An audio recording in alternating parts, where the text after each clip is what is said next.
episode of, just to be clear, pag sinabi namin utak, kasi maraming na-trigger na naman, hindi namin sinasabi na kami lang may utak. Actually, usapan Taft at Katipunan, because this actually started as an informal conversation among academics, policy-oriented people from UP, Ateneo, LaSalle, and different institutions. In the previous edition of UTAK Forum, for instance, we had former Admiral Ong, who's teaching at Ateneo. And of course, sa mga susunod na forum, gusto natin makuha yung mga points of view ng mga iba't ibang eksperto. But for today, we have an excellent panel to discuss a whole range of issues. So ang style po namin dito is medyo podcast style. So if it's a bit more informal, conversational, kung medyo mas madaldal ako than your usual host, okay lang yan. I already gave you the warning. So marami po tayong pag-usapan. Thank you very much again, Commodore Tariela, Justice Carpio, Colonel Padilla, and of course, ano po yung pangalan niyo, sir? USEC. Malayo medyo.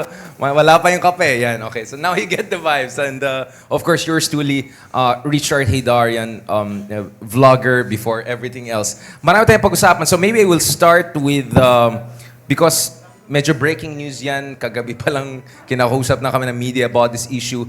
Etong issue ng espionage, malign influence, unauthorized ISR, whatever you want to call it. Maybe I'll ask first Colonel Padilla about this. What are the facts of the case in terms of yung etong mga espia daw na nahuli ng gobyerno at sinasabi ng mga ibang eksperto at saka yung sinasabi ng ibang like Senator Riza, for instance, na may kinalaman din ito sa Pogos. So these are issues that we have been discussing na are Pogos nests for espionage? Senator Lacson was raising that back in 2019, etc.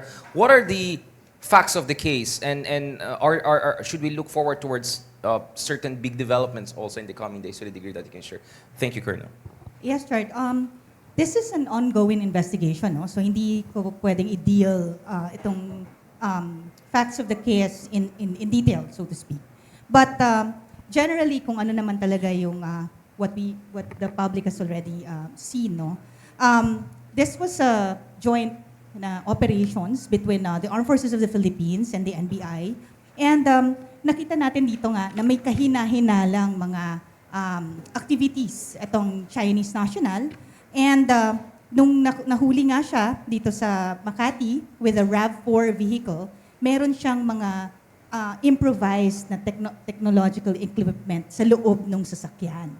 And with that, of course, we have to conduct forensics dun sa laman ng buong improvised na tech, no? And we look at this as one whole system. So when we say system, there's components of hardware to it, yung software na ginamit doon, no, yung the data that passes inside, no, and what is processed, yun yung pinaka-importante. Kung ano yung laman nun, ano yung purpose nun, and saan patungo yun for what it's worth, no, kung saan siya gagamitin. So lahat yan iniimbestigahan. Hinihimay-himay siya in detail, all of these components, and as we look at that, we also try to see how it is part of a bigger issue at hand. So we're trying to take a step back, look at the bigger picture and connect the dots together. So it's like a puzzle piece that we're trying to fit in all of the different scenarios at hand. So tinitingnan natin to how it connects to our geopolitical tensions that we're facing, no? Pati itong mga drones that were recovered in our seas, lahat yan, no? Over and above that, marami pang iba't ibang mga pangyayari that would fit into the picture. So you're saying this is just a tip of the iceberg. There's a whole network of operations we're potentially looking at here. Could be, yes. Pati nga yung illegal POGO activities. Right. National Security Council, Yusek Malaya. Okay. Well, kasi there were statements made by the Embassy of China, no, that supposedly the accusations are baseless, no, that and that we should stop hyping the issue. You know, on the part of the National Security Council, I think what we would like to say is that we have a solid case. No? We have the solid case against the Chinese agent or spy that we arrested. No? Of course, we cannot preempt the release of the information to the public. The evidences that we have collected over time. Kasi I'd like to emphasize, no, Richard, no, na hindi naman ito parang one-day operation, no? There was extensive case build-up and surveillance was done on this individual, no? So nakita natin yung galaw niya, nakita natin na pinuntahan niya yung mga lugar na kahina-hinala and places of significant military importance to us, significant strategic locations which pinuntahan niya, nag-surveillance siya doon. And let me emphasize also that they were caught red-handed, no? Which in legal parlance is in flagrante delicto, no? So hawak-hawak niya yung mga surveillance equipment, no? Kaya nahalala yung mga galaw niya. And then, so ang masasabi lang namin in reaction of course to what the Chinese embassy and the Chinese government said in Beijing is that this individual will have his day in court. Kaya nga natin final yung kaso, di ba? We filed the necessary cases for violation of the Espionage Act and the cybercrime law, and he will have his opportunity. But insofar as the government is concerned, we have a very solid case. And we have all the necessary evidences to prove his culpability. Yusik Malaya, and of course, newly minted Dr. Malaya. Going back to this, a few months ago, there were a couple of reports about a certain person posing as a journalist who was apparently working with the MSS, Ministry of Security Services of China. So it looks like the AFP and our security agencies have been looking into this espionage networks for quite some time. Was that the tip of the iceberg? Are we also looking at, again, of course, Happy Chinese New Year, of course. We don't want to go into this paranoid, xenophobic kind of mode. But the reality is that we also have cases whereby people posing as journalists, legitimate journalists, but actually they're engaged in high-grade intelligence gathering operations. How is the government approaching this issue and making sure at the same time we don't get into an overcorrection mode? Richard, we have suspect that for a long time that they have extensive operations here in the Philippines. I don't want to preempt the announcement of the NBI and of course other relevant law enforcement agencies, but there will be more arrests. No? There will be more arrests. We'll probably have announcements in the next few days about other individuals which we also caught conducting intelligence operations in the Philippines. So, ang ano lang namin sa ating mga kababayan, we would like to thank all of them for their support to the government. Kasi nagsisimula ito sa report ng ating mga kababayan. No? So, again, our appeal to the public, if you see any suspicious activity, please report that immediately to the nearest law enforcement agency, the Philippine National Police, even the armed forces. They have their intelligence service, which can help us. And of course, the National Bureau of Investigation. Yes, Richard, that this is just the tip of the iceberg. And there will be more arrests in the coming days because we have seen the extensive operations that they have been doing in the Philippines. And slowly, we are able to disrupt and to stop all of these activities in our country. Can I ask both of you, and then I want to go to Justice Carpio and also Commander Tarelli on the bigger issue of dealing with treasonous activities, espionage activities in peacetime, because there's a legal aspect to that.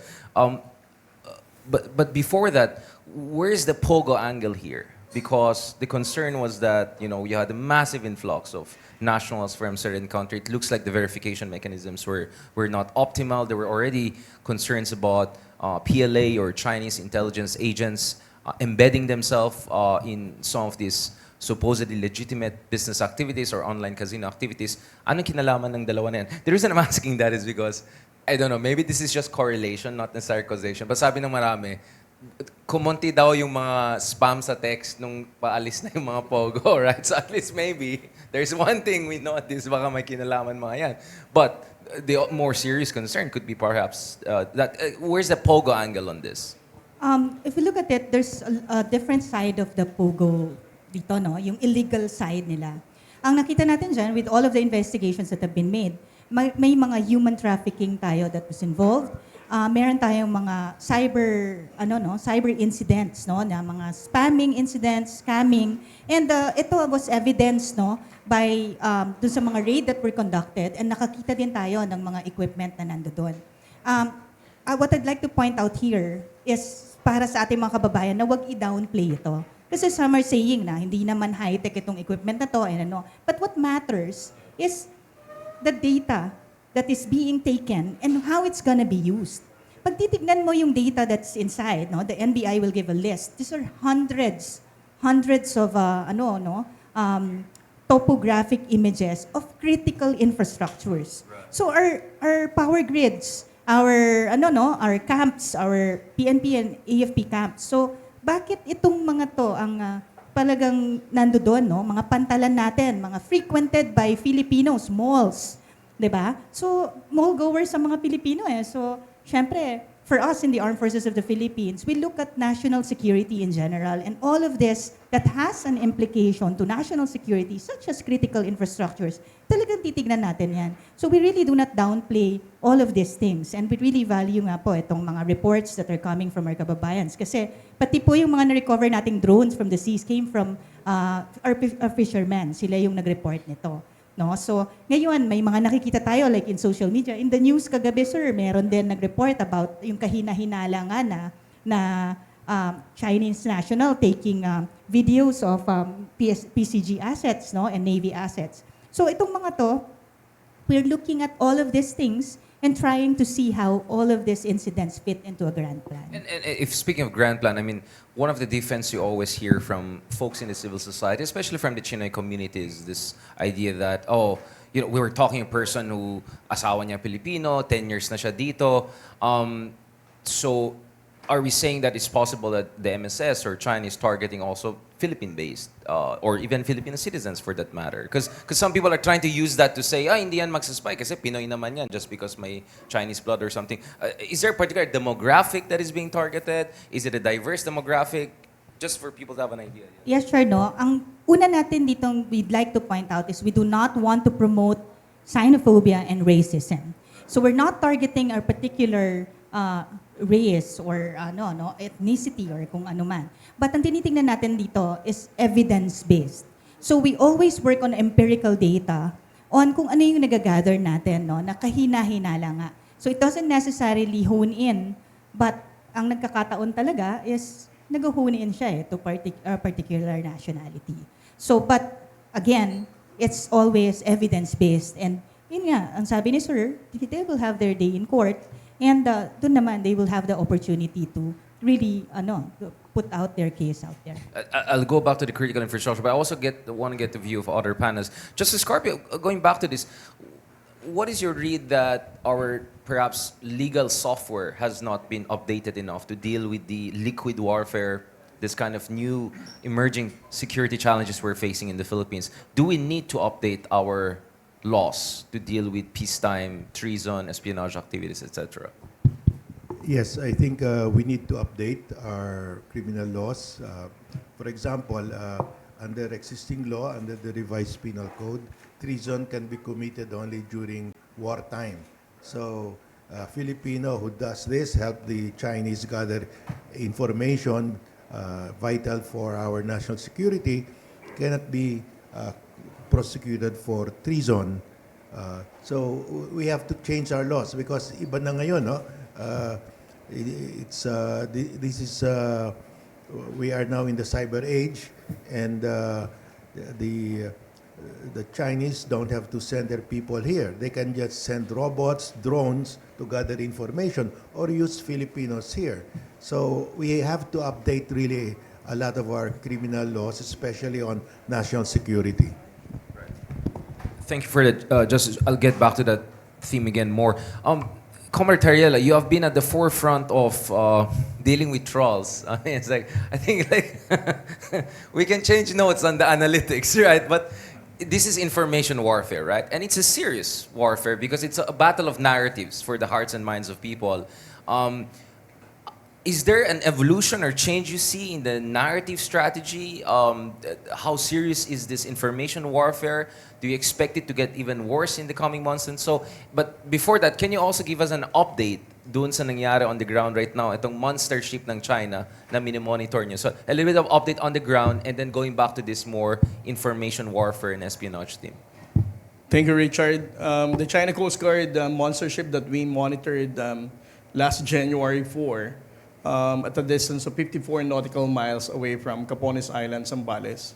Ginawa ng Philippine Coast Guard dito sa pag-utos ng ating Commandant, Admiral Ron Hilgavan, is to deploy Teresa Magbanwa. That is the biggest Coast Guard vessel that we have. And then from January 4 until now, we have rotated our vessels from Magbanwa to Gabriela Silang, Suluan, Cabra, and then again, it's BRP Teresa Magbanwa who is again taking the responsibility of monitoring and challenging the China Coast Guard monster ship. For the past days, we have been very successful in pushing back the China Coast Guard vessels. Right now, as we speak, the latest position of the Chinese Coast Guard 3304 that replaced also the Chinese monster ship is at 88 nautical miles away from Zambales. So, as far as the Coast Guard is concerned, we are committed in protecting the interests of the Filipino fishermen, in safeguarding our maritime jurisdiction. And at the same time, laging sinasabi ng ating Pangulong Bongbong Marcos, we should come up with actions that will not escalate the tension. Regarding your questions sa mga trolls and disinformation, Richard, no? I think when we started the transparency efforts, we noticed that there is a sudden surge of trolls, no? Mas dumami ang active trolls nila ngayon in different social media platforms. Mas naging loud ang trolls ngayon pagdating sa pagpapakalat ng maling impormasyon sa West Philippine Sea. I think this is their reaction with the transparency efforts that the National Task Force West Philippine Sea is doing right now. And at the same time, we are coming up with different approaches to dominate the public discourse about our own factual narrative. Thank you for that, Commodore. Obviously, nowadays a lot of conversation about China's technological breakthrough, DeepSeek, among others. And one of the things that caught people's attention is how DeepSeek seems to be very wise and intelligent on all sorts of questions, except when you ask them about Tiananmen or West Philippine Sea or sensitive, because I'm just an AI assistant. I don't know anything like that. Which brings me back to the issue of cybersecurity. Colonel Padilla, you are the expert on cybersecurity issue. What are the things that we have been doing, again, without spilling the beans for our friends, in terms of protecting our basic critical infrastructure from cyber attacks and cyber sabotage? How important is our cooperation with our allies, trilateral with US and Japan, but also other new allies that are coming on board? And I want to also connect that to other critical infrastructure. For instance, the big news the other day was the Maharlika Fund is trying to buy into the NGCP to make sure there's more direct government stake.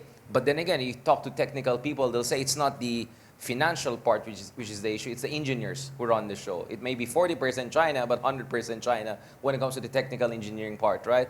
How important it is for us to de-risk, to clean up, right, some of the vulnerabilities we have built on throughout different administrations. Because to be fair about it, it's not one or two administrations in our critical infrastructure. Cybersecurity and also other forms of critical infrastructure.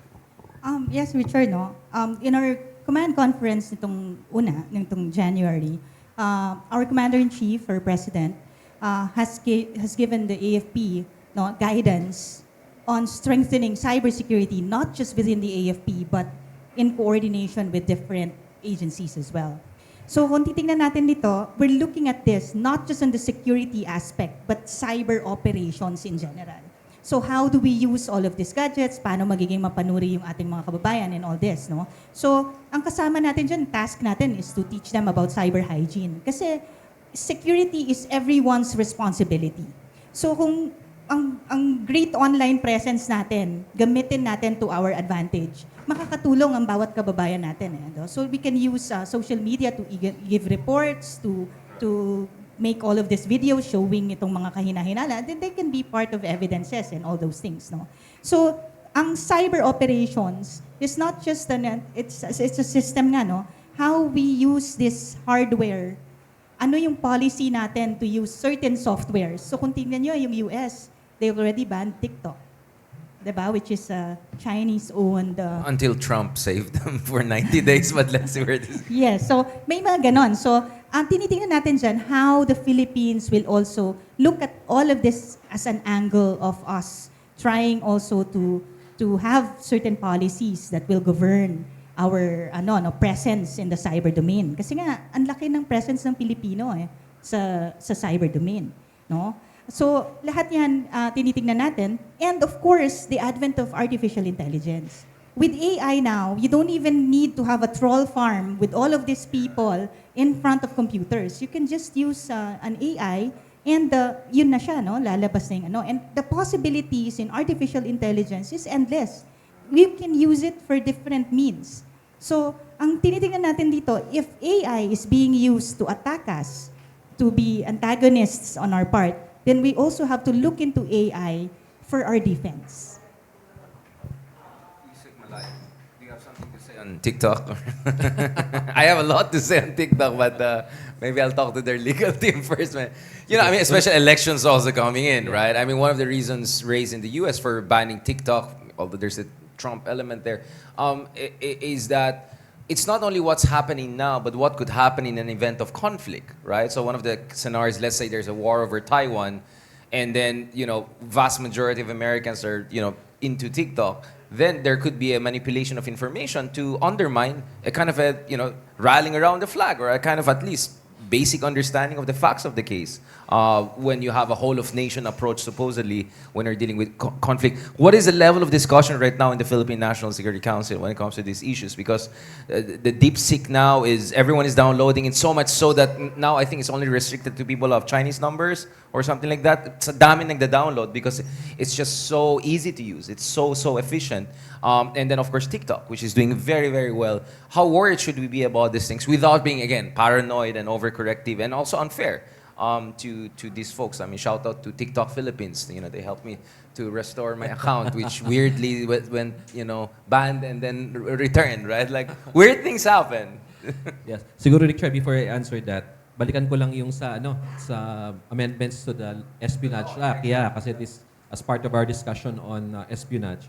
Kasi what we have is Commonwealth Act 616, which is a very old law. 1941 pa po itong batas na ito, no? And as you mentioned very clearly, yung ating mga batas on espionage are pretty much outdated and it needs to be updated. And there are several bills now pending in Congress. Unfortunately, given the lack of time, material time that we have, probably this won't pass this Congress. But this will be, again, part of the priorities of the National Security Council once Congress resumes its session sa June. No? So if this Congress, our focus was on the passage of the Maritime Zones Law and Archipelagic Sea Lanes, next year, ang ipupush namin is the amendments to the Espionage Act and the Foreign Malign Influence Act. No? Two very important pieces of legislation. As you mentioned, as part of lawfare in our desire to insulate or inoculate the Philippines from this. No? So just some important things that we need to update in our laws is to emphasize that espionage may be committed in times of peace and war.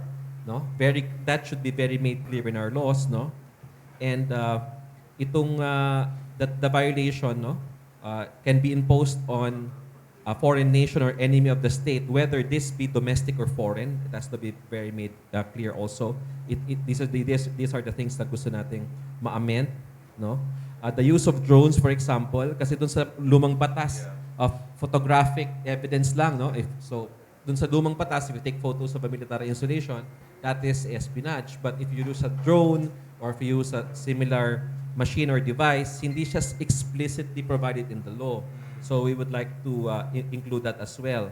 And then yung fines, no, has to be increased. Dati 10,000 lang. Right? So we want this increased to 1,500,000. Even the penalties we have to increase. So lahat ng ito, no, these amendments are clearly very needed, given the fact that we are slowly uncovering a lot of intelligence operations being done by foreign states or foreign powers in the Philippines. And by doing so, we will be able to complete our defense system against them because we really need good legal foundations to be able to proceed forward. Thank you for that. Justice Scarpio, I mean, obviously, we're not the first country that noticed we need to update our laws. A lot of our democratic friends, you know, I used to be based in Taiwan and Australia a lot. They have been having this conversation for a long time, and they have been updating and upgrading their legal infrastructure for quite some time. And these are liberal democracies, vibrant democracies.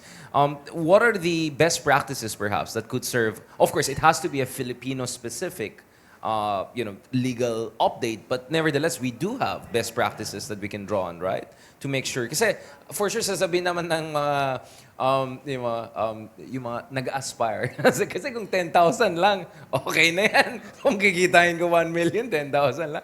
So, they're gonna say, oh, this is authoritarianism. And, so how do we make sure it doesn't get weaponized, in short? And do we have evidence that it's not getting weaponized in other fellow democracies?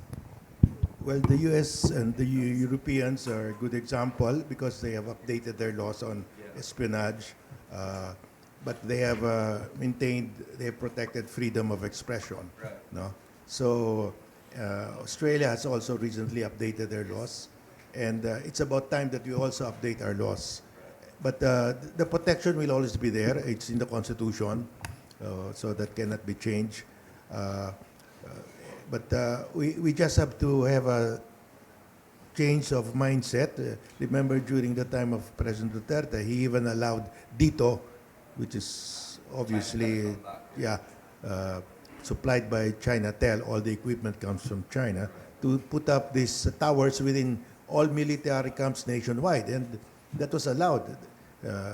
Fortunately, the military did not implement that, so that has been scrapped, the way I understand it. But we have to be very conscious of these developments now, because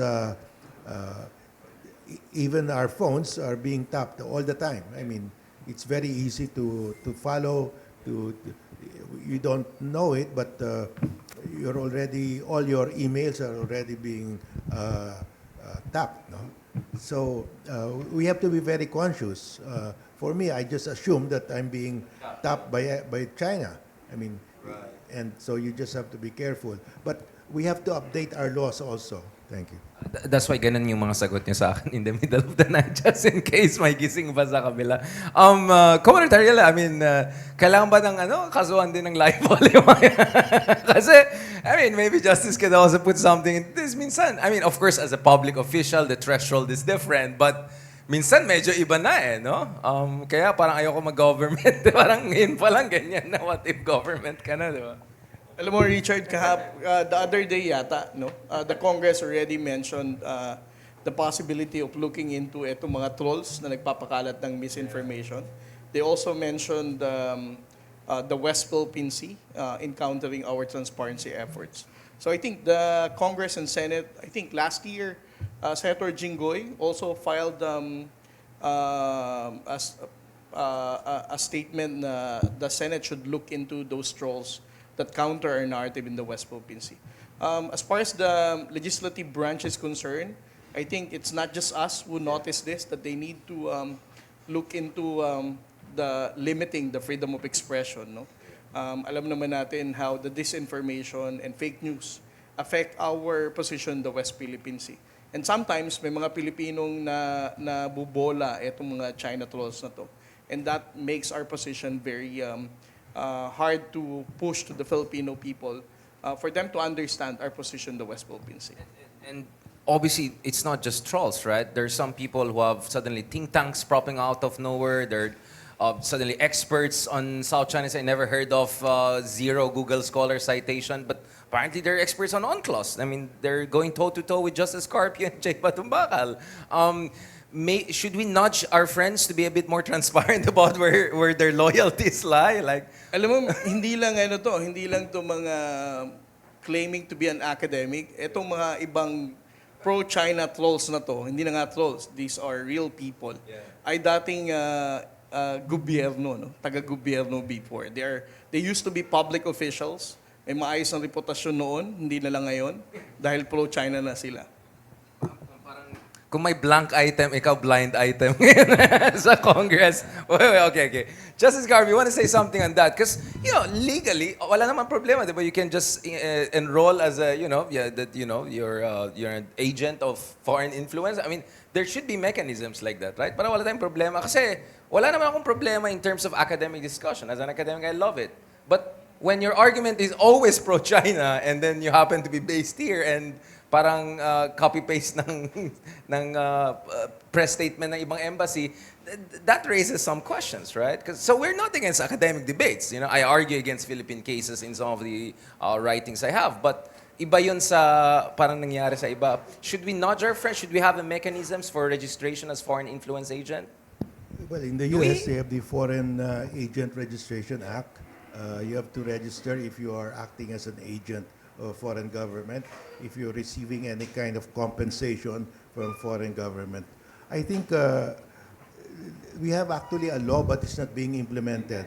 Yeah, we have to really update that also, and require all Filipinos who receive compensation from foreign governments to say particular things for that foreign government should register as a foreign agent.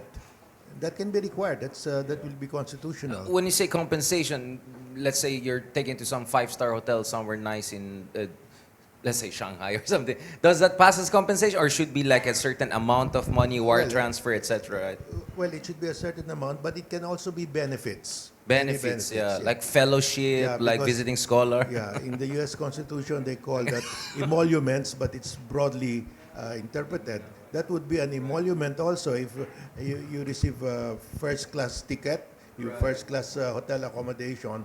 So we should update our law on this because I think the existing law that was passed during the martial law regime on registration of foreign agents, I don't think anyone registered ever. So we just have to update Gusto it. umamin, right? Yeah. No, I mean, the reason I say, like, for instance, in Australia, with the case of Sam Dasyuri, the senator, right? Parang there was a small gift, like a few $100, something like that. But that became a basis, essentially, for huge investigation into espionage activities in Australia and all. I think in New York, as we speak, the current mayor is under question for getting all that free business class trip from Turkish Airlines. So it doesn't have to be, and now $4 million, it doesn't have to be millions of dollars, right? It could be like free business class trips. That could pass as some form of compensation, right? I'm just trying to clarify to people that na hindi kailangan milyones ang bayad sa'yo para maging ano ka, diba? Yeah, we have really to tighten because we see now that China is exerting so much influence now on the Philippines. No. So we just have to tighten all of these rules. Colonel Padilla and Yusek Malay, you want to say something also on this issue in terms of tightening up itong Foreign Agent Act and also making sure that we have also transparency initiative on that front. Yeah. Yeah, so we'd like to re-echo nga itong sinabi ni Secretary Anyo. So we have, in the Armed Forces of the Philippines, we also have to have a foundation and a basis for our actions. We're looking at this as a united front works ng China. And so we're looking at all of these activities. Pag titignan kasi natin to, there's different powers of the state. And there's two domains na pantay-pantay tayo, walang mahirap at mayamang bansa, walang which is the information and the cyber domain. So kaya nating sumabay dito eh. So yung information, as we speak, meron tayong transparency initiative na talaga namang sinusulong ng ating grupo, no? But ito yung target ng kanilang United Front Works na basagin itong yung pagiging solid nitong ating transparency initiative. So we're looking at all of this and also yung cyber implication nito, no? Ang batas kasi ng Pilipinas is only on cybercrime. So very negative yung niya, but the cyber operations as a whole, what equipment will be using, what software can we be using, how to use them, where to deploy them, 'di ba? Yung mga bring your own devices in certain networks, wala tayong batas tungkol diyan. So itong mga to kailangan din natin itong palawigin sa ating bansa para pati yung mga certain agencies, lang yung pwede nilang gamitin, lang yung mga devices na pwedeng kumonekta sa certain networks, user-raised assignments, kasama lahat yan, no? Napakalawak ng pwede pang mangyari, not just cybercrime. Kasi yun nga, ang batas natin, only the criminal aspect to it, the use of And cyber. are you having interaction? Because I'm sure last year everyone was busy with Quadcom and whopping and all. But what is the level of interaction with the legislative branch to make sure they're keeping abreast and doing their job on this front? Yeah. Sa side po ng AFP, we are one part of the big picture, no? So this is more of like a national task force or whole of nation, whole of government approach. And we are one part of the players in this. And we're doing our fair share to coordinate with the different agencies accordingly. So maganda naman po yung aming tandem, especially with the umbrella of of NSC, no? Kasi sa kanila nga yung policy level. So, operational level, kami na po yung mag-i-implement. Well, as mentioned by Justice Scarpio, we have this very old law which was passed during World War II yata, no? During just before World War II, as a reaction also to the passage in the US of their own Foreign Agent Registration Act. And medyo nakalimutan na natin ito, no? It could have been implemented before, but not anymore. But in the US, it's a very strong law. Very strict. The FBI will just go to your office and ask you if you're if you're a lobbyist or a firm lobbying for a foreign entity and hindi ka rehistrado, that could lead to severe penalties and imprisonment. No? So we also need that. So it's really a tandem of laws, the amendments to the espionage, an updated foreign agent registration, and the foreign malign influence and interference law, which a version has been just submitted to the Senate by Senator Tolentino yesterday. Okay. So again, we hope that all of these pieces of legislation will be prioritized by the Senate and Congress once the new Congress assumes office in June. The other aspect I want to talk about is also we saw this emergence of LGU to LGU cooperation. So there, when it comes to Belt and Road Initiative, big ticket infrastructure projects, halos parang walang nangyari. You know, I call it pledge trap, right? Maraming pangako, walang masyadong nangyari. But from what I understand is maraming mga LGUs, we don't have to blind items tayo ulit, na marami silang mga sister city projects with China, and this could have implications for critical infrastructure. It's not just building schools or road widening. It could be something more, and some of these LGUs are in very sensitive locations, whether in the bigger geopolitical sense or close to military facilities. How are we looking at that aspect, the LGU level? Because puro tayong national eh. Oh. Yeah, we saw that already, what is called as foreign interference on the subnational level. Yeah, so early last year, the DILG issued a order on the moratorium of sisterhood cities. Kasi ang ginawa natin, nag-inventaryo tayo ng iba't ibang mga sisterhood or twinning arrangements with between Philippine cities or local government units and those in China, in the People's Republic of China. And there was a review process that was undertaken. No? So there's a moratorium right now, and if there is a new sister cityhood or sister city arrangement, it'll have to be submitted to the DILG. The DILG issued a memorandum circular to this effect, and a review panel or committee was created. Kasama po kami doon sa National Security Council. So we're currently doing the reviews right now, and those that we feel are inimical to the national interest, we tell the local government unit to rescind or to repeal those provisions. Pero alam nyo kasi, it's also tricky itong mga sisterhood arrangements na ito. But because on the surface, sa tingin mo, benign, no? Pag wala namang mali, no? But it's really the networks, the connections, and the activities that come after the signing of the sisterhood agreements that is really suspect here. Kaya ang importante lang dito is to create awareness on the part of LGUs. Na dati kasi parang standard yan. Na parang the more sister city arrangements you have with foreign LGUs, mas maganda.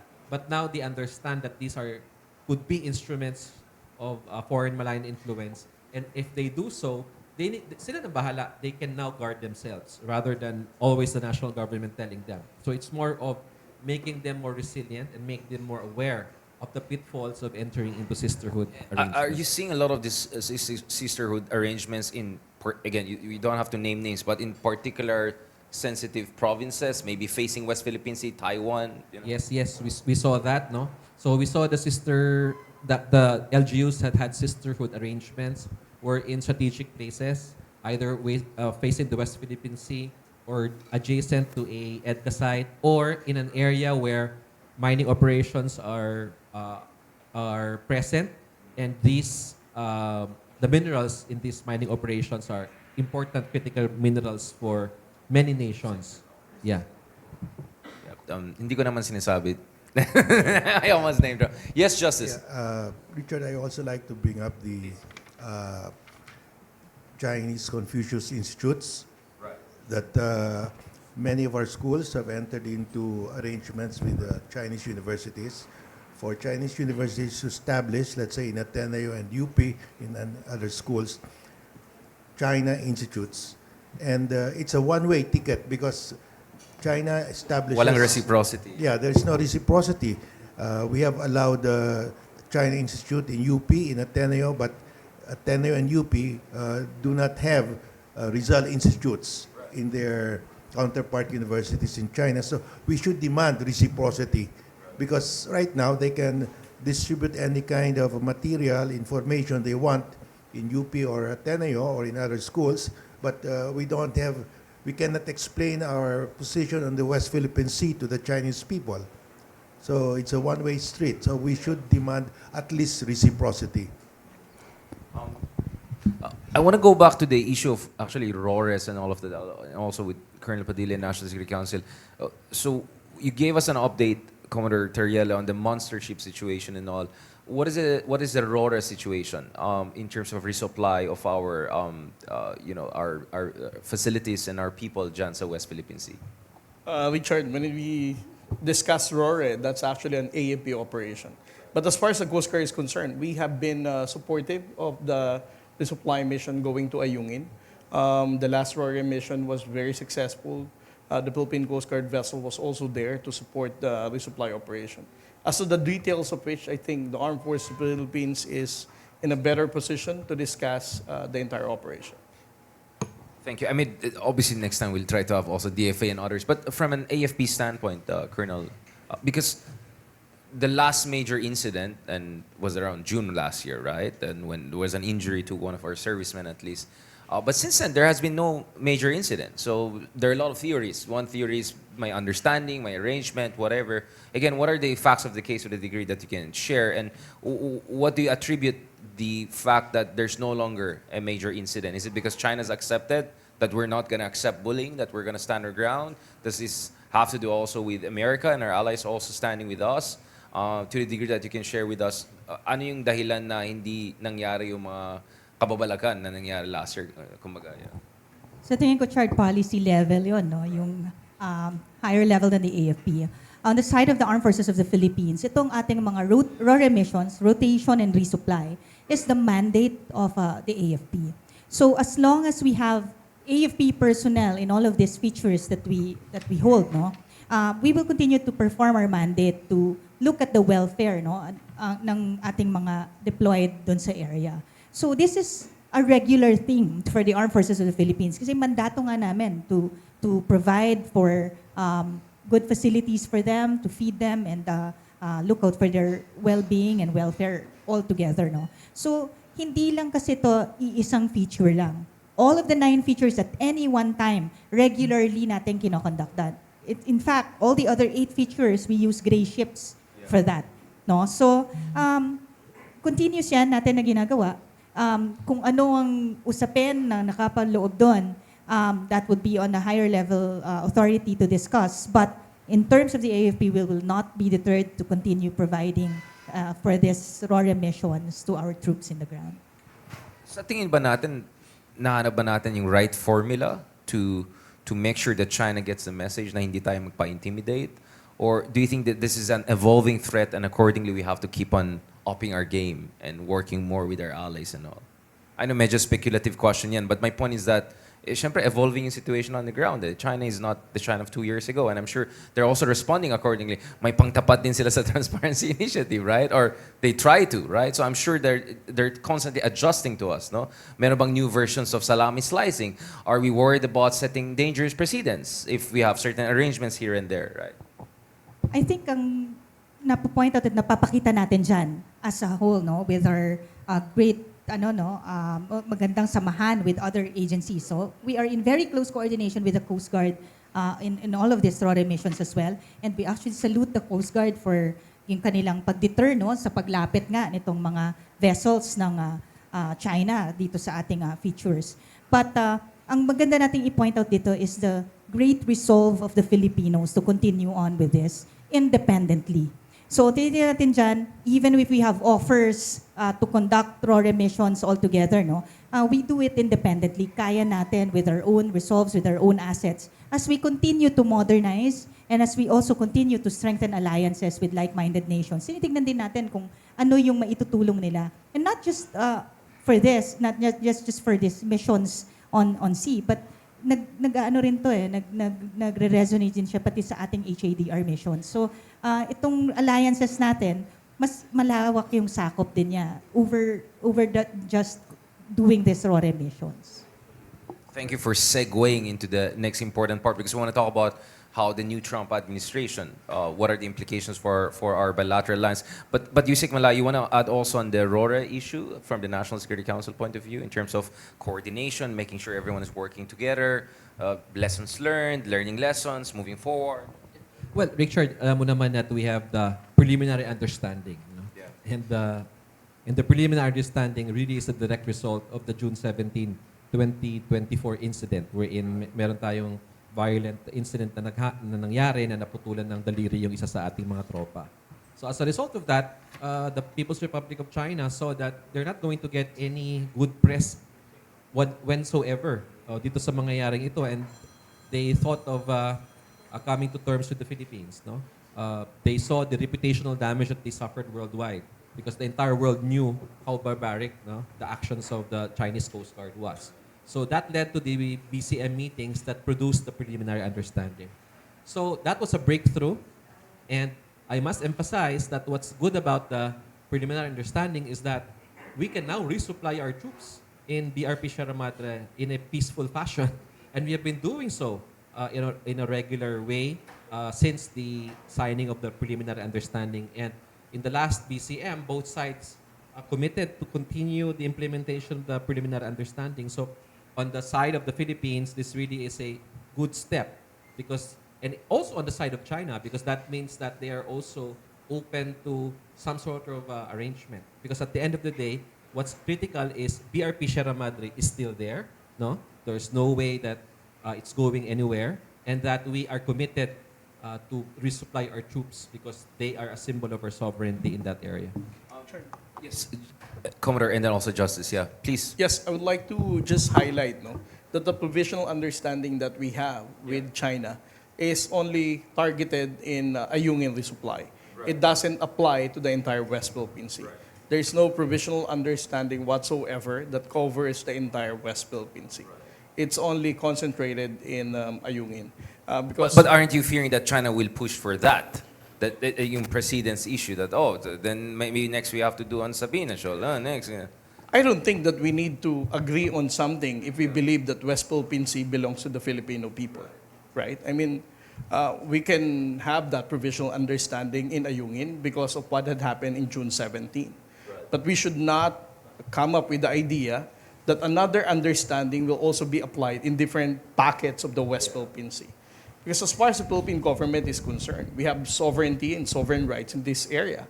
So I don't think that it is a win for the Philippine government if we're going to come up with another agreement because we just want to de-escalate the tension. In the first place, the escalation, the provocative actions that are happening in the West Philippine Sea is only done by the Chinese side. As far as the government is concerned, we have been very peaceful. We are not provocative. We are always on the receiving end of their provocation. Are there? I'll go to Justice very shortly. But I want to just ask Commodore Teriela, what are the lessons we have learned from the Transparency Initiative? Magsi-second year anniversary na ba?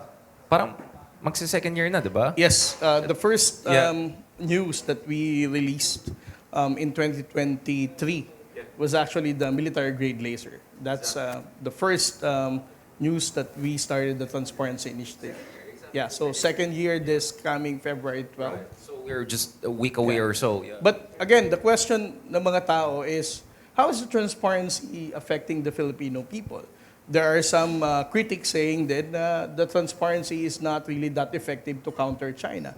Again, babalik tayo, bakit ba tayo may Transparency Initiative? As I said, it's not a silver bullet to tell China to adhere to the international law.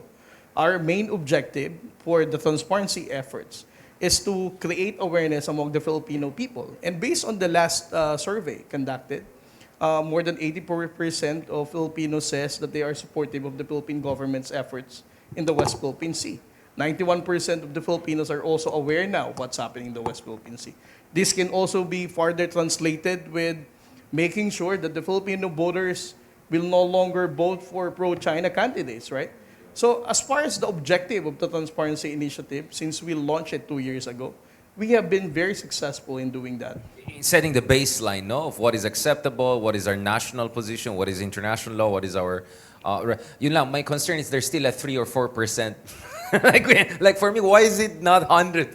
Because in China, I'm sure it's 100%, right? Like, Well, again, going back to the issue of misinformation, the trolls, they're still doing this through their united front.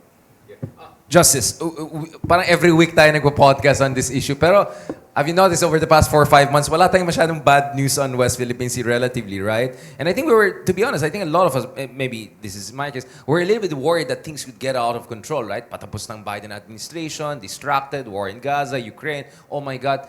But it looks like hindi nangyari yung mga worst case scenarios. Having said that, Justice Carpio, is there a danger of complacency, or actually we have to give credit to ourselves that perhaps we did something right to get China's grudging respect, and we can build on that into the coming months. And then obviously I want to also get your point of view on what should be the next step. Should we also move on an arbitration front? What are the other potentially drastic move that has to be done? On the road, on Ayungin Shoal, we have to understand that Ayungin Shoal is part of our EEZ, Exclusive Economic Zone. It's low tide elevation, so it's part of our EEZ. In the EEZ, there's freedom of navigation for all countries.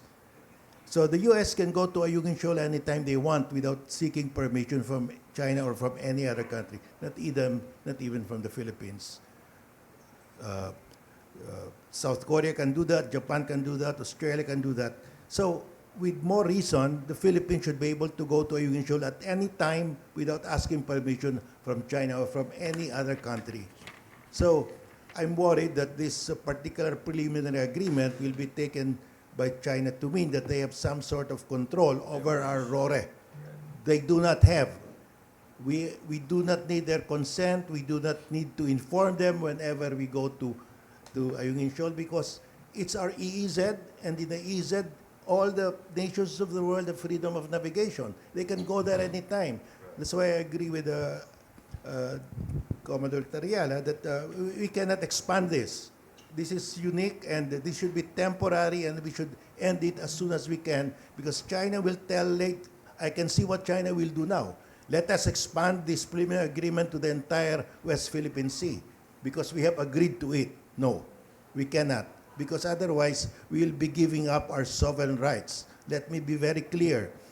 We have a right to go to Ayungin Shoal at any time, to bring any supply to Sierra Madre at any time without informing China, without meeting China beforehand, because that is our right, our sovereign right. The moment we try to limit that because China demands some limitation, we are already giving up our sovereign right. And China will use this example to expand this agreement in the West Philippine Sea. I'm anticipating China to do that already. Well, to be fair to Secretary Manalo during my interview with him last year, he made it clear that we're not asking anyone's permission or anything like that. So it looks like some people weaponize the word arrangement or understanding as if it's like, oy pare, pupunta kami dyan, ha? Pwede, wag niyo kaming tirahin. Ha? Parang ganon yung ginawa ng China na narrative. Yeah, we say that we have a right to go there, but in practice, on the ground level, every time we go there, we first have to talk to China. And that is a matter of practice. So China will say, oh, you have to do that every time you supply Pag-asa. Every time you supply Lawak, you have to meet with us. And then we have given up our sovereign rights already. We have to be very careful, because China has been doing this to Vietnam. The moment you give them a little leeway, they will demand more. So we have to be very careful that we do not give up our sovereign rights, because whatever we do on the ground is the one that will prevail, even if you put there that without prejudice to Philippine sovereign rights. But if you actually do it in practice, you ask permission from them, then that will prevail. Clarify ko lang. Yes, please, yeah. Clarify ko lang, no? You know, of course, there's a lot of speculation about the contents of the preliminary understanding because we cannot really release the contents of the preliminary understanding without the consent of China, no? Right. The PRC. But let me just clarify that, number one, we do not ask permission every time we do the RORE. Number two, there is no inspection of any of the ships that go to the RORE. And number three, there is no so-called supervision. And I think the Armed Forces of the Philippines and the Philippine Coast Guard can bear me on this, no? Because we will never, as mentioned by Justice Carpio, we will never surrender our sovereign rights and our sovereignty because our position in Ayungin Shoal is very clear and that the BRP Sierra Madre is there as the flag bearer and as a symbol of our sovereignty in that part of the PRC, of the West Philippine Sea. I think what yeah, exactly. I think what is muddling the issue here, is the spin being done by the PRC, no? In the statements that they're making.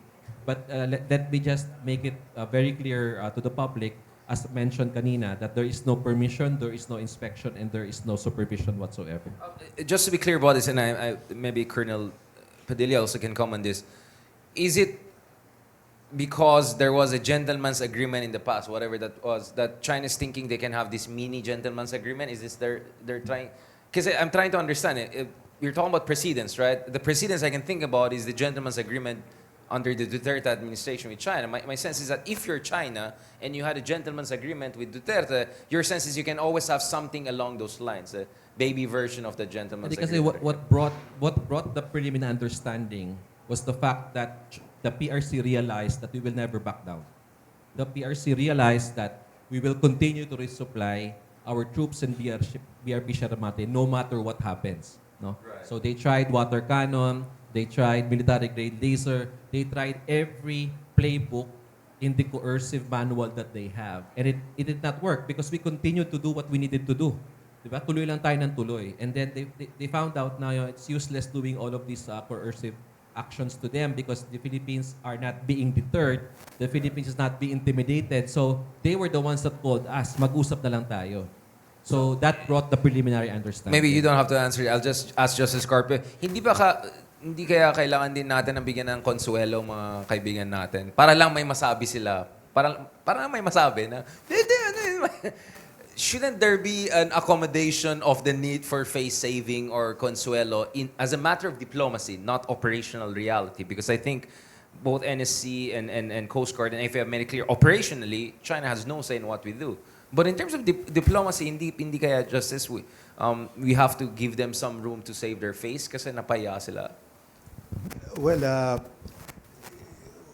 we can give them some leeway, but only once. Because if you allow it again and again, as you said, it becomes a precedence. Right. And that is what we don't want to happen. Because right now, if you look at it, every time we resupply Sierra Madre, we have to meet with the Chinese. Now, is that mandatory? The Chinese are saying that is mandatory. We say, no, it's not mandatory, but we comply with it. By practice, we are actually following what China wants. We have to sit down with them before we resupply Sierra Madre. That's why I said we can do it once, but next time let's go there and resupply without meeting with them, just to break that precedent so that it will not become a precedence. And Justice, do you think that the next step, obviously I think we have slightly different interpretation of this, which is why we are having this discussion.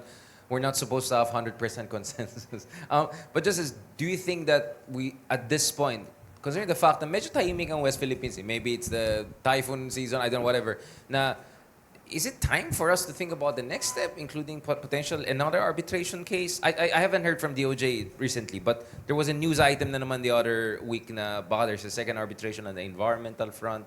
Is it serious? Should it be serious? Should we go to that next level? Because kayo po yung progenitor ng idea na yan eh. Yeah, you know, there's one thing that China fears.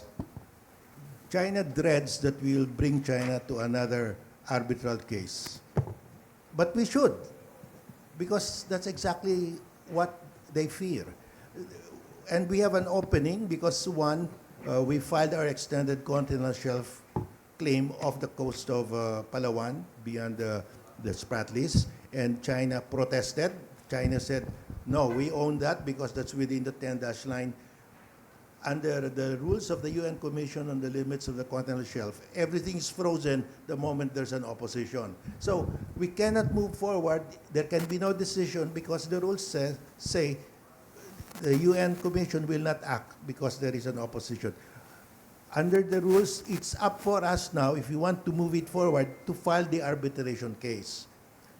So we have to file the arbitration case because that's the next logical step to resolve the issue. If we don't, then that will be an outstanding issue forever. And we don't want that because over time, China is gaining ground. China is getting more, is getting stronger. It has more warships now. It has throughout military history, it has the biggest it has the most number of shipyards to manufacture like an assembly line warships. So time is on their side. So we have really to bring the issue now to an arbitral tribunal, but we're not. That's why I'm saying we have to bring it because if we delay, China is winning. Obviously, the thrust of and this is the last part of this podcast part, then we'll go to the press conference because Justice also has to leave soon. The whole point of the arbitration case is about a rules-based international order. And, well, this is my opinion. And the new president of the United States is not necessarily a paragon of rules-based international order. Greenland, Panama, I don't know what the heck is going to happen there. But there's some people, or at least this is the narrative some people are building, that with this new American administration, yes, you may have sympathetic figures like Marco Rubio, who has written on the need to help the Philippines. He's, of course, the new Secretary of State, someone very invested in our bilateral alliance. You have people like Elbridge Colby, who will be leading the policy in the Pentagon, who visited the Philippines the other year, and he made many reassuring statements. Hagseth, Mike Waltz, all of them said that it's important to have an Asia-focused strategy. That's all good. But the reality is that, on one hand, you have Trump being Trump, talking about grand bargain, deal-making, saying all of these things about China, which it's not very reassuring, just to be honest about it, including his, volte-face on the TikTok ban, which some people, even in his own party, are raising eyebrows about. And then, of course, there's also the more concrete fact that some of the new appointments coming into top positions, including some of the folks who lead the Southeast Asia portfolio in the Pentagon. I want to read a quote from one of them. Ayoko ng pangalan, baka magkaaway naman. No, I mean, essentially the argument of some of them is that so one of them who's going to lead this is Mr. Byers. He wrote last year, the U.S. might begin a cooperational spiral with China by proposing to remove U.S. military forces or weapon systems from the Philippines in exchange for the Chinese Coast Guard executing fewer patrols in the South China Sea or West Philippine Sea. I mean, these are the kind of arguments that these people are making just a year or months before getting appointed to very top positions. So let's just call them isolationist folks, right? I don't want to put any more labels on that. I just find it fascinating that there are people who are openly saying, Philippines, sorry na lang ha, kunin namin yung mga weapon system namin, mag-usap. And this should be worrying. With the combination of Trump also saying all of these things, let's make a deal. So how do we make sure that we hedge against worst case scenarios? Of course, we have to wish for the best, work for the best, but what are we doing to make sure that we're not over-dependent on the United States and don't end up as a pun in what some of these folks are calling a cooperation spiral rather than a deterrence logic when dealing with China? Well, Richard, the U.S. has been an isolationist country twice in history, before World War I and before World War II, and they could be isolationists again. And that's really the fear there, that they will say, okay, we'll agree with China to divide the world.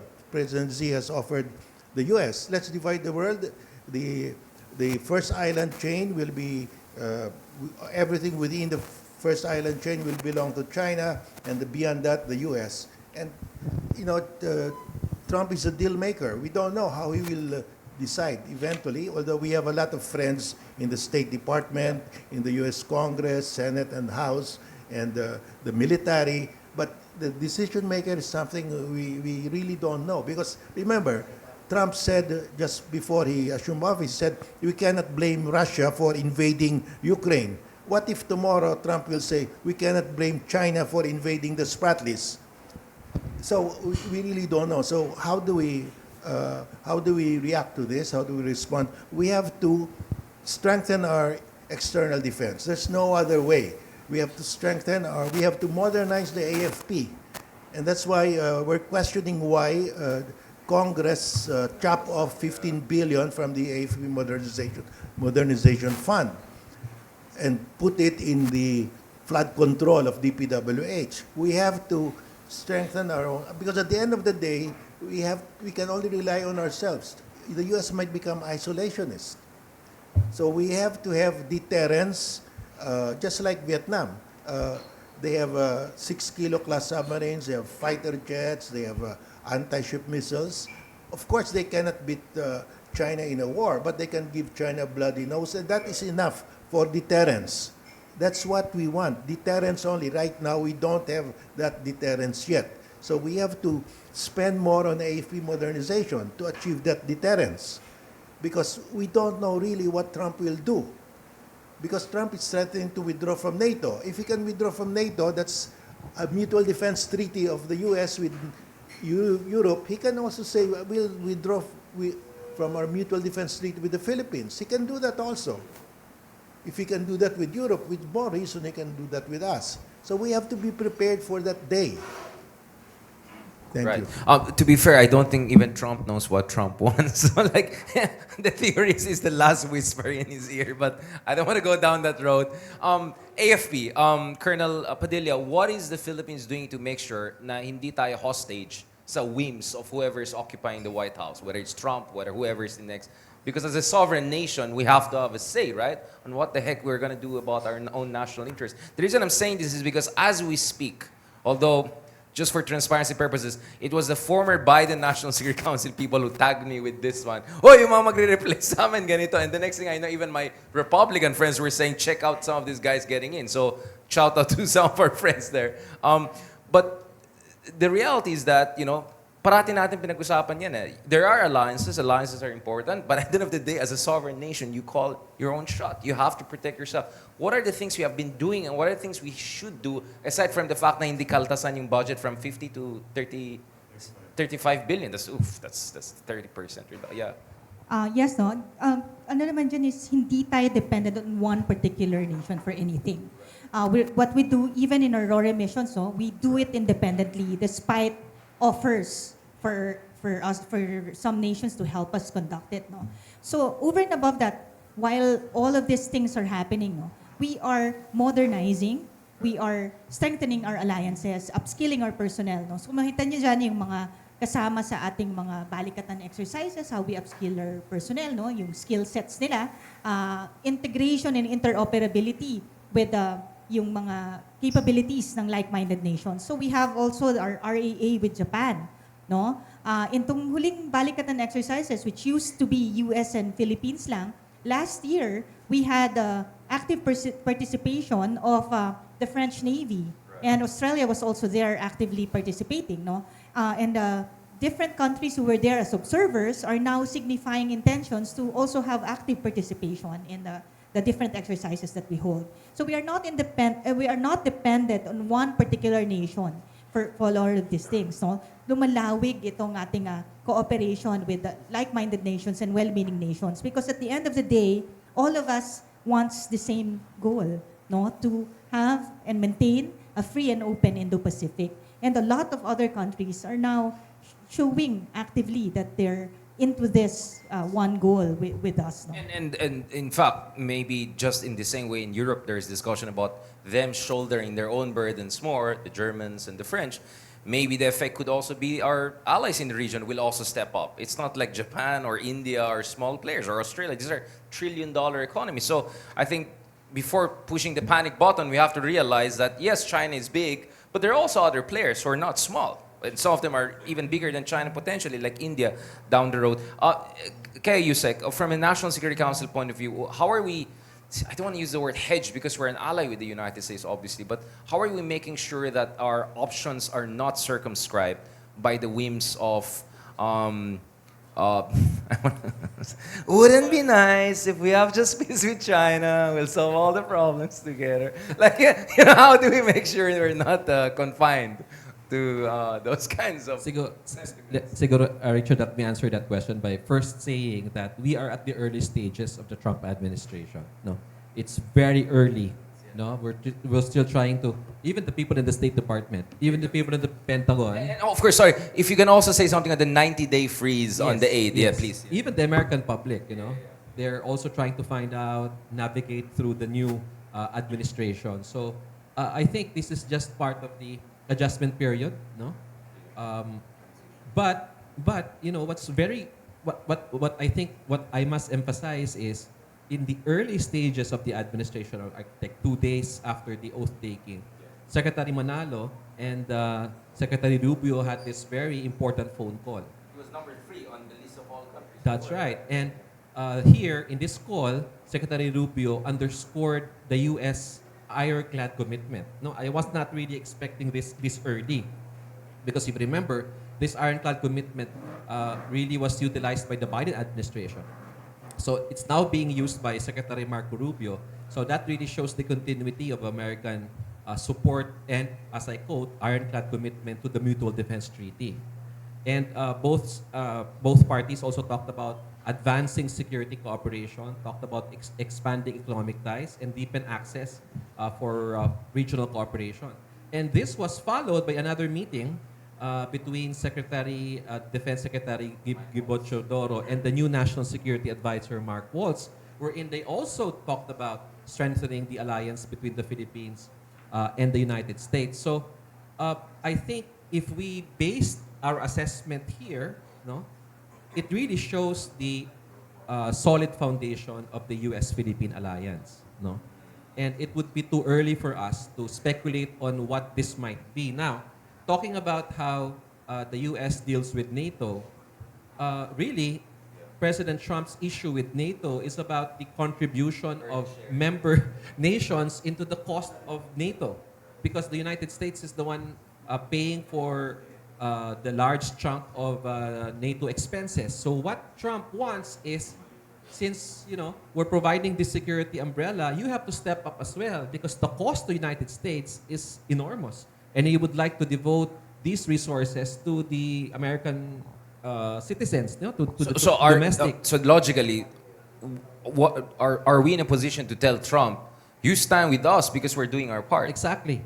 And I think we have shown to the United States that we have been ramping up also our defense spending. We now have a very clear comprehensive archipelagic defense concept, which really requires enormous sums of money into the investment into Philippine defense, to military spending or security spending. So if we follow the logic in NATO, wherein he's asking the NATO members to devote more of their resources, I think 3% of their GDP to defense, we're also doing the same, doing the same, spending a lot of money to be able to continue the Rehorizon 3, which is now focused on external defense and the territorial security of the country. So in short, you're saying we're not in the same boat, we're not even in the same lake. Because when it comes to Trump's concern with Europe, it's a completely different situation from ours. Because here in Asia, we're doing our part. Exactly. And that the foundations are strong and bipartisan. Just to be clear, the 90-day freeze, Yes. what kind of aid does it affect? Does it affect foreign military financing from US? Does it affect other kind of defense aid agreements we have? Ano yung mga apektado dyan? And by the way, freeze lang yun, hindi ibig sabihin mawawala yan, di ba? Yeah. Kasi there are 2 documents that came out of the White House. The first, from the United States government. The first one is the executive order issued by President Trump, and the second one was the memorandum issued by Secretary Rubio. And the one by President Trump it's still unclear. It's a bit ambiguous on what is the extent of the review being done. So even if we talk to our friends in the United States government, they're still trying to find out exactly. But my understanding is that it does not cover things like balikatan. It mostly covers development assistance, to the Philippines, in particular the USAID projects in the Philippines. So anything funded by USAID, anything funded by the State Department will undergo a 90-day review. It doesn't mean that these projects will not continue. It's just that the President Trump wants to make sure that all of these projects are aligned to U.S. foreign policy. And if we base this on the discussions that we've had with U.S. leaders, no, members of the Trump administration, as I mentioned early, is that in my opinion, all of the projects that the U.S. are doing here are aligned with U.S. Foreign policy, especially the question of does this assistance strengthen the United States, or does it make the United States more secure? And I think all of their projects here make the United States more secure. And I think probably it also has to do with the culture wars and issues there. Maybe Trump administration is just making sure yung pera hindi na pupunta sa mga woke projects, as they call it, right?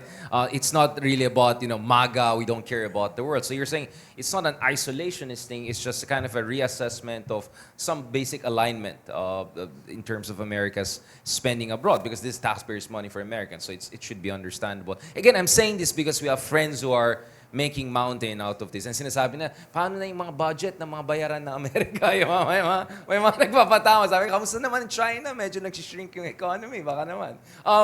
Last point, and then I want to open it up. Commodore Tarila, of course, your PhD was from Japan. Philippine Coast Guard has absolutely great relationship with Japan. Japan played a very important role in modernization of our Coast Guard.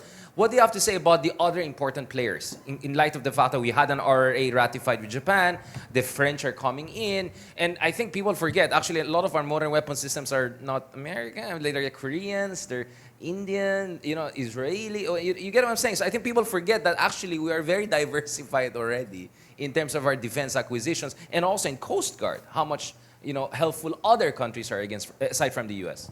Thank you, Richard. But before that, I would like to share my optimism muna, Yes. for this Trump administration.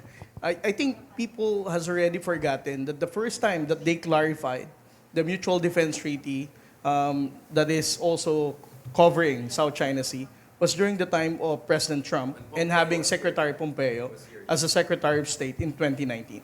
That was the first time that the U.S. government clarified that the Mutual Defense Treaty can be applied in the South China Sea. So, Trump has been like that since Trump 1.0 during his first administration. So ngayon, he can say whatever he wants, but with the cabinet members that are in place right now, and I'm also a believer that United States is a mature democratic country. There are democratic institutions in place that will not allow the U.S. government to, deteriorate from being protector of the rules-based order that we all enjoy.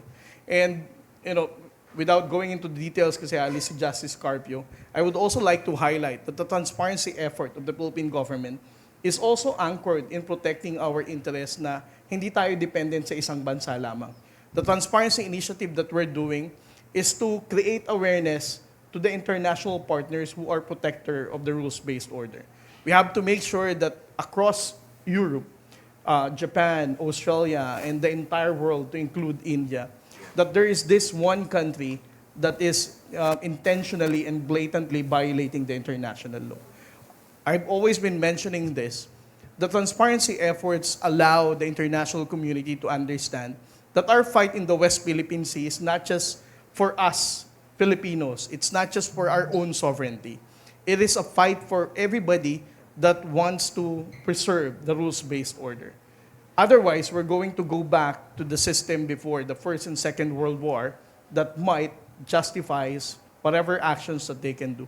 And that is what we're doing right now. The mere fact that we launched transparency efforts 2 years ago, marami ng bansa ang nakipag-ugnayan sa Armed Forces of the Philippines, Philippine Coast Guard, to deepen our security cooperation and to support our modernization efforts for the military.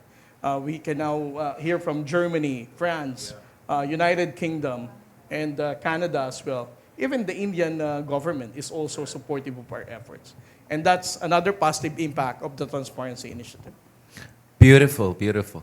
Thank you for that clarification and a more positive note under the Trump 2.0 administration. Now, because Justice has to go a little bit ahead, the rest will still stick around a little bit. Siguro yung mga ibang kaibigan natin sa media, if they have questions that has to do with the legal aspects of the West Philippines disputes or even the strategic aspects, are there any questions or any reactions or violent reactions? Yes, please. Hi, good morning po. Mav Gonzalez from GMA. Sir, I'm just going to digress just a little bit back to the foreign malign influence we were talking about. Kasi po ngayon, it's an issue in the Senate na merong grinanta ng Filipino citizenship, si Lee Duan Wang. And Senator Risa Ontiveros is saying this person is allegedly connected to Pogo operators. So is the NSC or the AFP also looking into this? And for Justice Carpio, do you think we should have stricter rules now about granting Filipino citizenships dahil nga po nagkakaroon ng mga ganitong issues like the go-wapping incident? Thank you po. Maybe palaki yung budget ng Philippine Statistics, yung mga piatos, yung mga double check natin. I mean, Justice, you can also answer the other part, but maybe first start with Justice and then AFP. Yeah, I think we have to be more strict in registering late birth registrations with the Register of Civil Registrar. If there is a late registration, it should not be the sole authority of the civil registrar to approve it. It should go to, let's say, DOJ or some other body, just to make sure that there is a counter-checking mechanism, because you've seen a lot of late registrations that turned out to be fake, and that's the entry of a lot of Chinese aliens getting Filipino citizenship. So I think that has to be strengthened. It cannot be the civil registrar himself who will decide that this late registrant should be approved. It has to be another body just to counter-check. For that, no, ang ano natin dyan is when there is smoke, there is flame. So we do not downplay any report that is given to the Armed Forces of the Philippines. Ang AFP is just one of the players in this, no. So if you look at this, we have to approach it in a whole of government approach, no. So if you look at all of this malign influence, all of this parts and bits and pieces that form part of a grand plan, tulong-tulong ang lahat-lahat ng iba't ibang ahensya rito. So tinitingnan natin dito, katulad nitong huling national nga na iniimbestigahan natin, he got his citizenship because he married a Filipina. So nasa batas kasi din natin yon, no? So yun yung nagamit for legality of that. So what we look into on the side of the AFP, national security implications. So yun sa side namin. That's why we are fortifying our units to have this intelligence command and cyber command. Kasi nga, ito na yung modern warfare that we're facing. So we also have to marry, no, yung efforts ng ating AFP into the contemporary modern challenges that we face. So ito, hindi kaya ng AFP, ito lang. But together with all other agencies. Kasi nga, Bureau of Immigration kasama dito, no, 'di ba? Pati nga po yung mga birth certificates and all, they're all part of this. So hindi siya isang part lang po ang AFP to this, no. So we have to have great alliances also with the different agencies on this. And for this, nakita natin na naging mapanuri na nga tayo ngayon as we keep saying that security is everyone's responsibility, hindi lang din government ito, but bawat mamamayang Pilipino. So hindi namin maisantabi na malaking tulong po yung reports na binibigay ng ating mga kababayan for us to really closely look into this. And kung meron mang report na matanggap ang AFP, aaksyonan namin ito. If there's a disproportionate focus based on our intelligence that certain demographics are being targeted, should we work with community leaders there? Because as we speak, there are community leaders who are saying, oh, don't target us and all. So maybe the logical solution is, let's just work together so that it doesn't come off as if we're targeting the whole community. We're just trying to look at the rotten apples here and there. Yes or no? So this is all part of this, no? So yung Transparency Initiative, sa amin sa AFP po, we came up with our communications plan. No? Meron tayong complan mulat. So kasama yan, we really go down to the levels of even our fishermen, kinakausap natin yan. Kaya nga, itong mga part ng drones, ngayon, nire-report na nila. No? So through all of this, yung huling lumabas was a previous incident pa. Dahil nakita nga niya na ito na malaking usapin na to. Na yung dati, hindi naman nila nire-report because these are small incidents lang. Ngayon, they also see a bigger picture to this. So mas malawak na rin yung understanding ng bawat Pilipino, no? And yung concern nila to be part of this. So ang gusto talaga din natin dyan is to ignite the patriotism of the Filipino and the nationalism of every Filipino to be part of this conversation as a whole. Are there other questions that, to Justice Carpio, and then we can also go back to maybe the NSC and other. Yes, sir? Yeah, actually, you can just rotate the microphone among yourselves, yeah. Good morning po, Patrick Desos from PTV. Siguro AFP or NSC po, if na-receive nyo na yung report sa Palawan, yung may mga na-arrestong allegedly Chinese tourist, pero spy daw, nag-espiya, kinukuwanan pa po yung barko ng China Coast Guard. Philippine Coast Guard. And another question?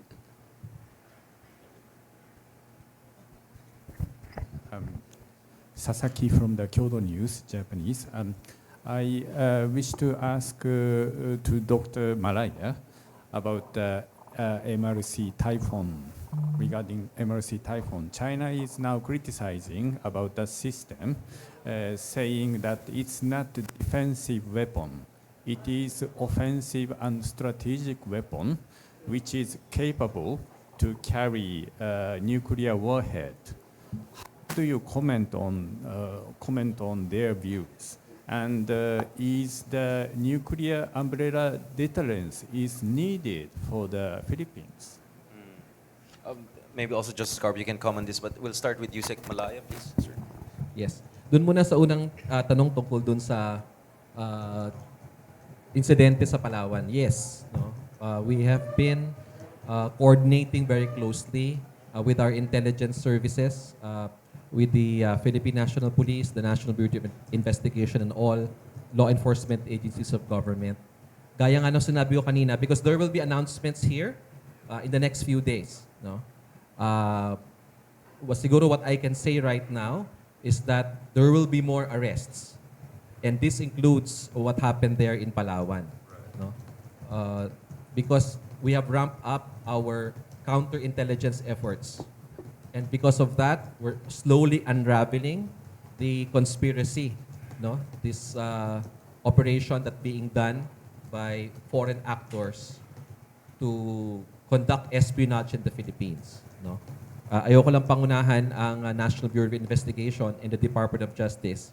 But yes, we are aware, no? In fact, we are part of the team that's looking into this, and that we expect more arrests in the coming days, because when you have this type of individual arrested, this leads to another individual, no? Because these are all cells, so to speak.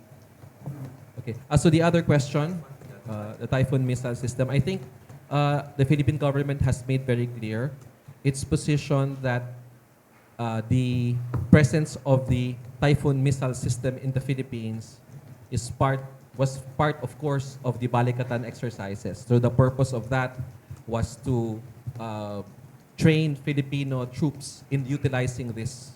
It is not for offensive purposes. No? It is primarily for defensive purposes, and to ensure that the Philippines has capacity to operate such weapon system. And the Philippines has expressed its interest to buy these types of systems. In the same manner that we bought the BrahMos missile system, in the same manner that we're getting other types of weapon systems, the Typhoon is just one of those tools that we can use to strengthen our comprehensive archipelagic defense concept. And very clearly, it is for defensive purposes. No? So, as mentioned by the armed forces, this is a sovereign act. This is a decision of the Philippine government, and it is not meant for any other state. It is for the territorial integrity of the Philippines. And quite rich for China to talk about nuclear war as well. Their nuclear submarines and they're doing intercontinental ballistic missile tests last September and all. From the AFP perspective, and then I want to go also to Justice Carpio on this big question. For that, no, na-mention naman ni Sir, it's all part of the comprehensive archipelagic defense concept. What we do in terms of fortifying our defenses is a sovereign act of the Philippines. And kasama lahat yan, no, is are all interconnected to one another. Our CADC is connected to our modernization projects. It's connected to the laws that are being passed, yung lumabas na about our archipelagic sea lanes, our SRDP. So lahat po ito is all connected to one another. So whatever we do in terms of fortifying our defenses is for us to determine and to put into play without any external entity dictating how we would do it. Justice Carpio, how do you see the whole Typhoon drama? Do you think the Philippines should push for acquisition of those weapon systems? Do you think we're making the Chinese rightfully nervous about this? What should be the big grand strategy on this front, if I may say? Well, we're just following what China did to the U.S. The Chinese, to prevent the Americans from sailing the South China Sea, they developed their Daofeng DF-21-22 missiles, and that could target the aircraft carriers 1,000 kilometers away. And that is the asymmetrical defense. No? Very expensive to have aircraft carriers, to develop aircraft carriers. So with these far cheaper missiles, you can deter the aircraft carriers from entering the South China Sea. We also cannot manufacture warships. They're very expensive. It's cheaper to have BrahMos missiles or Typhoon missiles to serve as deterrent. This is a matter of deterrence, really. We cannot hope to invade China with this. We cannot hope to defeat China with this. We can only hope to deter China with this. And that's really the reason for this. Simply deterrence, not to intimidate China, because China's nuclear bombs. You cannot intimidate somebody who has nuclear weapons and you don't have. You will be wiped out. So this is purely deterrence, and that is how China should see it. We're just defending But Justice, ourselves. there was a question. Should we eventually push the Americans to extend their nuclear umbrella to us, or maybe it's too early to go that far? Because that's a big debate in Japan, from what I understand in conversations there. Well, that goes already with the Mutual Defense Treaty, because if there is a nuclear attack on us, then the Americans will be obliged legally to support us. And the only way to, under international law, you have to retaliate with the same force that was used against you. So if it's a nuclear attack, you can respond by a nuclear attack. That's automatic under the Mutual Defense Treaty. It's because mutual defense means you can respond proportionately to the gravity of the attack. Are there other questions? Please. It's like we have a shy media, which is... I think it's because I asked too many questions already. Maybe if there are no other questions, I'm sure you want to have more direct questioning with our folks. Maybe final sets of reflections, and then what we should do moving forward. I mean, election is just over the horizon.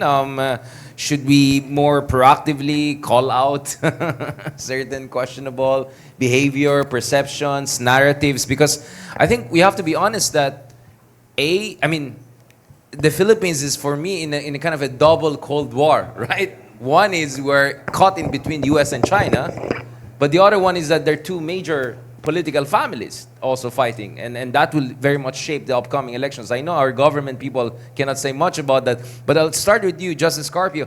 How should we navigate this kind of a two-level Cold War of US-China competition and Duterte administration, or Duterte versus Marcos kind of competition as we head into these elections? Because my sense is could be the first election whereby TikTok will play a very important role.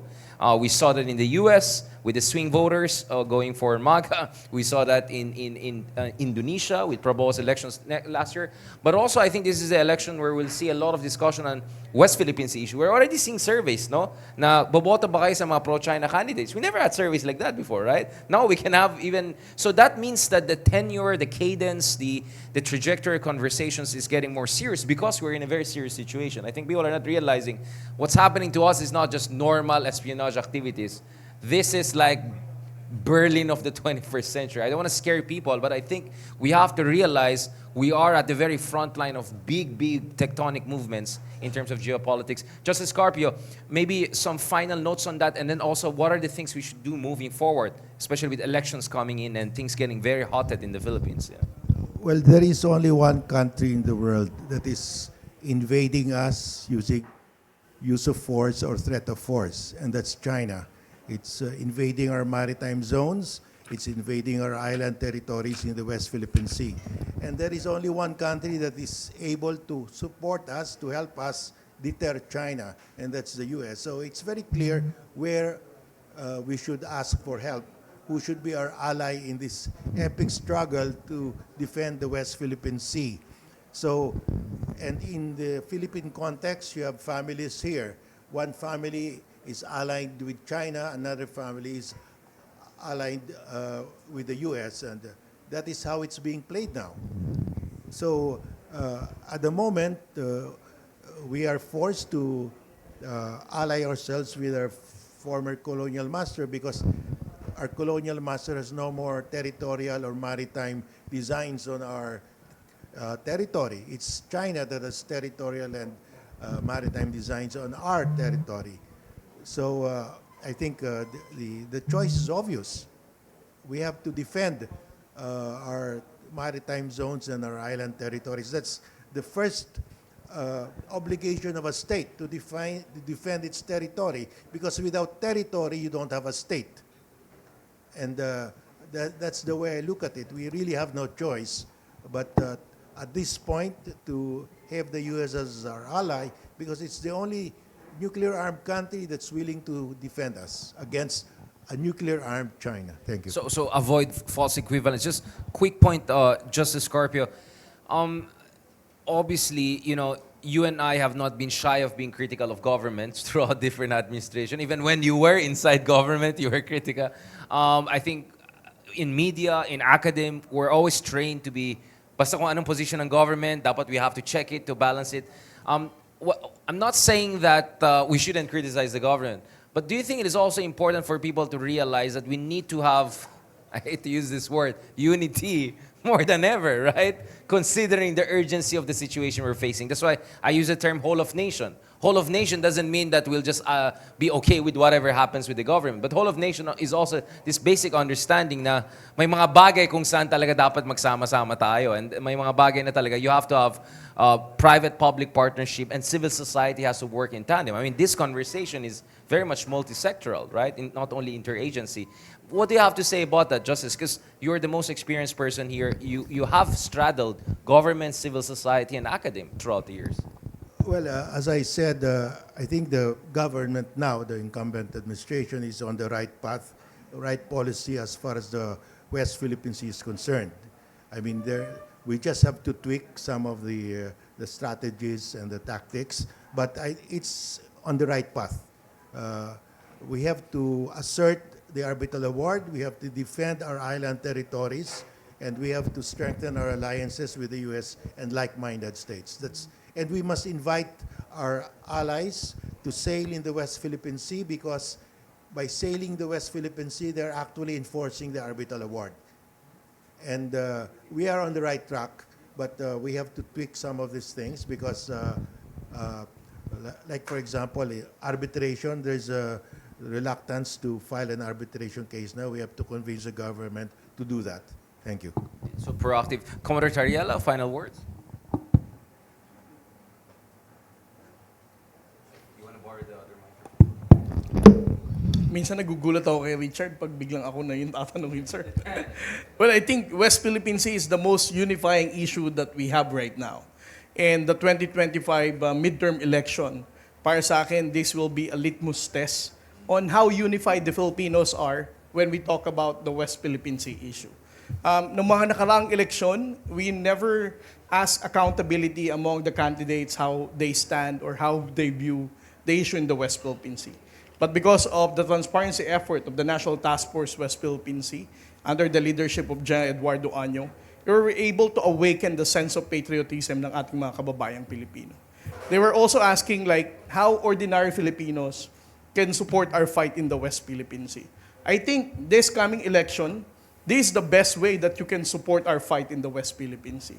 We have to make sure that those members of the legislative branch that we're going to elect, whether in the Senate or in the Congress, are those people who will be supporting President Bongbong Marcos in standing firm with his commitment of not surrendering a square inch of our territory to any foreign power.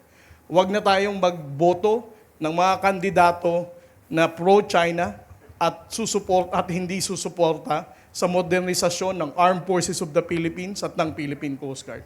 It will be very difficult for the AFP and for the Coast Guard, for BFAR and other government agencies to support our annual budget kung ang ilalagay natin sa Kongreso ay ang mga miyembro ng Kongreso at Senado na never really cared about our fight in the West Philippine Sea.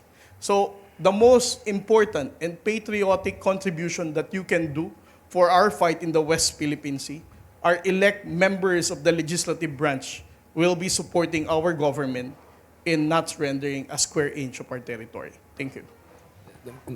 Mr. Blind Item ka na ngayon. like almost you said sino mga yan, pero we don't have to say it. Colonel? Dito, no, ang overarching premise is our right is our might. So, ang sabi nga ni Jay, no, ang uniting factor ng Filipinos ngayon is the usapin ng West Philippine Sea. And with that, no, as we shift from the AFP, from the internal security operations to territorial defense, ito na yung nagiging focus natin. When we say territorial defense, it's not an outside entity coming in, but we're looking at the Trojan horse inside and trying to look at kung ano yung mga different factors that contribute to a greater grand plan, no? Kung ano lahat ito. And as the election season comes in, no, ito may malaking usapin dyan is our BARM elections, which is a historical feat for the Philippines. And we're looking at any influence that will hamper the peaceful conduct of this. So, kasama lahat yan sa lahat ng tinututukan natin. And with this, bawat mamamayang Pilipino, parte tayo dyan as we exercise our constitutional right to have our voice be heard and have a stake on who will be leading us into our future, no? Ito lahat, we do not lose focus on the bigger challenge and the bigger picture out there. Kung ano man itong mga nangyayari internally, let's look at how it is connected to the influences that you have with the bigger challenges we have. And as one Filipino nation, no, kung ano man yan, pinupush natin na for the rest of this, mga kababayan natin na nalihis ng landas to come back to the folds of the law, and together we fight a bigger challenge, which is territorial defense. And so, ang laging binabanggit ng AFP po dyan is, ito po ang ating karagatan, ito ang ating karapatan, at ito ang ating kinabukasan. This is our seas, our rights, and our future. So, alamin natin ito, atin itong ipaglaban, at atin itong suportahan. Yusek Malay? Thank you. Isa lang ang masasabi ko, actually, Tariela for Senator. Matagal ko na itong sinasabi eh. And medyo disappointed ako nung dumaan yung filing ng candidacy. Hindi nag-file ang aking senador. So, pagpasensya na natin hanggang Coast Guard na lang siya. For now. Well, una-una, just very short lang naman to. I just want to thank the Filipino people for the overwhelming support. 84% of the public in the latest OCTA survey show that 84% of the Filipino people support the Philippine government's position in asserting our rights in the West Philippine Sea. And as you mentioned kanina, bakit hindi 100%? It's because we're not a authoritarian state. We are democracy. And 84% sa ibang bansa, napakalaki na niyan. You know, sila, meron lang silang 55%, 56%, tuwan-tuwa na sila. That's already a vast majority. But us to have 84% in one of the largest countries in the world, no? With a large population, to have that kind of critical mass supporting government is a really big thing, and that is because of people like you, Richard, no, and my colleagues here in government who continue to fight the good fight for God and country. Maraming salamat. Thank you very much on that note. I'm sure you want to ask questions more directly with our guest. Again, thank you very much, Commodore J. Blind item, Dariela. My 2028 pa. There's 2028, 2028. Thank you very much again, Justice Scarpio. Very, very much appreciate your intervention. Nakita ko may mga differences and all, which is always good. We appreciate it. Pero lahat naman tayo nasa 84%. Pero yung mga kaibigan natin, sabi na hindi naman totoo daw yung mga survey na yan kasi 1,000 lang daw ang kinausap. Sabi ko mukhang census yata yan. Medyo hindi yata nag-aaral ng basic statistics yung mga kaibigan natin. 1,000 lang naman tinanong. Paano nila masabi na 3% lang kami? I was like, ayan na naman tayo. Thank you very much, Colonel, for also joining us. We were very also conscious to make sure we have as much diversity here, but you're not here because of diversity. You're here because of the fantastic points of your bringing. And thank you so much for really reminding people what is AFP doing on multiple fronts and reminding people what are the stakes here. And of course, thank you very much also to our newly minted Dr. Yusek Malaya. Our Japanese friends are very conscious to make sure, Sensei. And thank you very much for everyone for joining us for this latest episode of UTAK Forum. UTAK, Usapan Tough at... palitan natin doon. Very trollish yan. Dami na titrigger. UTAK Forum, pero in fairness, isip naman, UTAK, isip. Mamaya mag-yoga session na tayo. But I think now people realize bakit we feel we can justify the UTAK also. Kasi talagang malaman ito. I'm just looking at my notes, like 10 pages of notes with my horrible handwriting. So much was discussed. Beautiful, beautiful. Thank you very much, and looking forward. We'll update you on the next episodes of UTAK Forum, and don't worry, we'll make sure as many different views as possible, and more people from Katipunan and Taft will also join us. Maraming salamat, God bless, and mabuhay ang Pilipinas. Thank you.